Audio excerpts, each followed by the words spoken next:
This is what happens when you have a corgi. Just dog hair everywhere. Just constant. It's constant. My head, I feel like my head looks weird. Damn, my hair is getting long. Alright.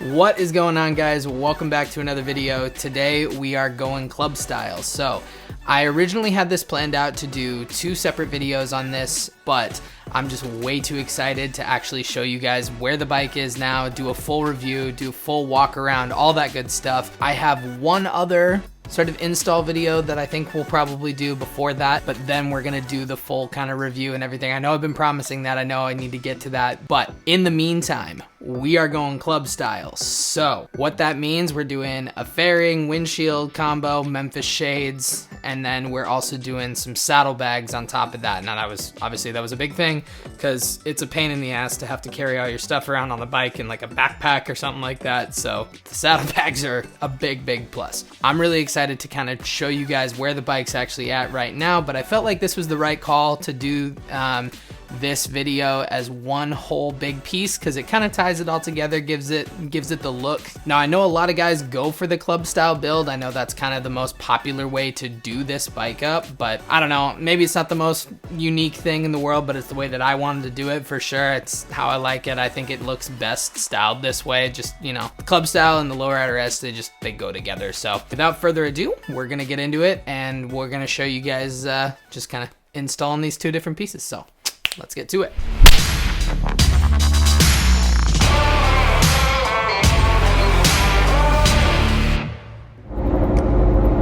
What's up, guys? We are just on our way to Ventura Harley Davidson. We are going to go pick up a pair of Leather Pros, actually. Shout out to Eric down there at Ventura Harley for hooking me up with that. Really stoked on this because I hate waiting for ship. So the fact that I don't have to wait the lead time to order a pair from Leather Pros directly or from anyone else is really nice. So if you guys are in the area, definitely hit them up for anything that you might need. Whether it's parts, service, whatever, they got you covered. And check back in with you guys when we get there. Alright guys, so as you can see, we are here at Ventura Harley Davidson, and we're gonna hop inside and go grab our bags. Probably after this though, next time I'll talk to you guys is when I actually get back home. We'll do the install, really simple, really quick, and then maybe quick review of the bags. But either way, I'm really stoked. So yeah, let's get to it. All right, y'all. So there they are, all nice and boxed up. Got everything I need in there. So we're gonna head home and we're gonna get working on getting these things installed. So let's go. All right, guys, here we go. So there they are in all their new glory, new Leather Pros, and we're gonna get them installed. Here we go. So installing your Leather Pros is super easy. All you gotta do is remove the 2 bolts on either side of your fender struts. I do it one at a time because then you can just remove it and torque it back in as soon as you put the new bolt in. As always, don't forget to use Loctite, very important, and torque it down to your torque spec. Hey guys, so just real quick, if you're using the Harley Holdfast accessories when you mount these bags like I am, these are the Holdfast bolts, or docking kit really, make sure you're using the longer bolts. I already installed this, but I wanted to take it off to show you guys, to be more specific. And then I also wanted to go over how to actually assemble your bolts too. So make sure that when you put these guys on, this little locking bit is away from the end of the bolt because that's what it's actually going to slide onto to lock into place, and you actually won't be able to put the bags on over it if you install it the wrong way. And then when it's all assembled, it looks like that. Don't forget to use Loctite and put it on there. So after you get your mounting bolts installed, all you got to do is just line it up with the 2 holes in the actual metal bracket on the back of the bag. The bracket itself will slot into place into those little grooves on the mounting screws, as you saw. They recommend about 25 pounds of pressure to lock it into place. Judge for yourself. If you need to make it tighter, looser, you can back it off or tighten it down. But anyway, after you get them installed, this is kind of the final look. I really like them. I went with the nylon myself. These bags are awesome because they're expandable. They actually give you more space than a lot of bagger bags in a lot of cases, but either way, time to move on to the windshield. So for the windshield or fairing, we went with the Memphis Shades Road Warrior. This is the same fairing I had on my last bike, and I love it. The easy on, easy off docking kit they give you is great. So we're gonna walk you through the steps to get it on your bike. So the first thing you wanna do, obviously, is remove the stock fairing. I think you can actually do this a little bit easier than I did. I removed it from the actual mounting brackets that it attaches to itself. You can see the bracket still on there. I think you might be able to take it off all in one piece, but after you get it off, time to remove the headlight. Really easy, just, 2 socket wrenches.